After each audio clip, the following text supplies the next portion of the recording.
Hello friends, welcome back to my channel. അപ്പം എൻ്റെ channel ആദ്യമായിട്ട് കാണുന്നവരാണെങ്കിൽ സബ്സ്ക്രൈബ് ചെയ്യുക, ഇഷ്ടപ്പെട്ടാൽ ലൈക്ക് ചെയ്യുക, ഷെയർ ചെയ്യുക, കമൻറ്റ് ചെയ്യുക. അപ്പം ഞാനിന്ന് വന്നത് ഗ്രീൻ പീസ് കുറുമ്പൻ്റെ റെസിപ്പി ആയിട്ടാണ് കേട്ടോ. അപ്പം നമുക്കെങ്ങനെയാണ് ചെയ്യുന്നത് നോക്കാം.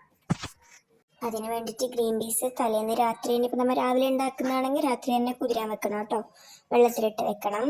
അപ്പം നമുക്കതിലേക്കിപ്പം പച്ചമുളക്, ഉള്ളി, വെളുത്തുള്ളി, തക്കാളി ഇതൊക്കെ മുറിച്ച് കുതിർത്ത് വെച്ച ഗ്രീൻ പീസും നമ്മൾ കട്ട് ചെയ്ത് വെച്ച പച്ചമുളകും അതൊക്കെയും ഉപ്പും മഞ്ഞൾപ്പൊടി ഇട്ട് വേവിച്ചെടുക്കാം കേട്ടോ.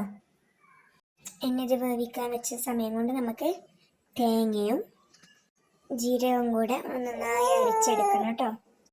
അരച്ചെടുത്തതിന് ശേഷം നമ്മൾ വേവിക്കാൻ വെച്ചിട്ട് അതിലോട്ട് ഒഴിച്ചു കൊടുക്കാം കേട്ടോ. ഈ തേങ്ങയും ജീരകവും അരച്ചത് അതിലോട്ട് ഒഴിച്ചു കൊടുത്ത് മിക്സ് ചെയ്യാം.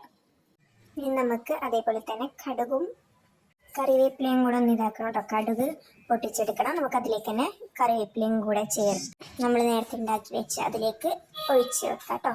ഇത് നല്ലപോലെ മിക്സ് ചെയ്യാം. അപ്പോൾ ഇതാ നമ്മളെ ഗ്രീൻ പീസ് കുറുമ റെഡി കേട്ടോ. അപ്പോൾ എല്ലാവരും ഒന്ന് ചെയ്ത് നോക്കണം. നമുക്ക് പത്തലിനൊക്കെ കൂട്ടാൻ പറ്റിയൊരു ഐറ്റമാണ് കേട്ടോ. നല്ല ടേസ്റ്റാണ്. ദോശക്ക് പ്രത്യേകിച്ച് നമുക്ക് എത്ര ദോശ കഴിക്കുന്നതന്നെ മനസ്സിലാവില്ല, അത്രയും ടേസ്റ്റാണ്.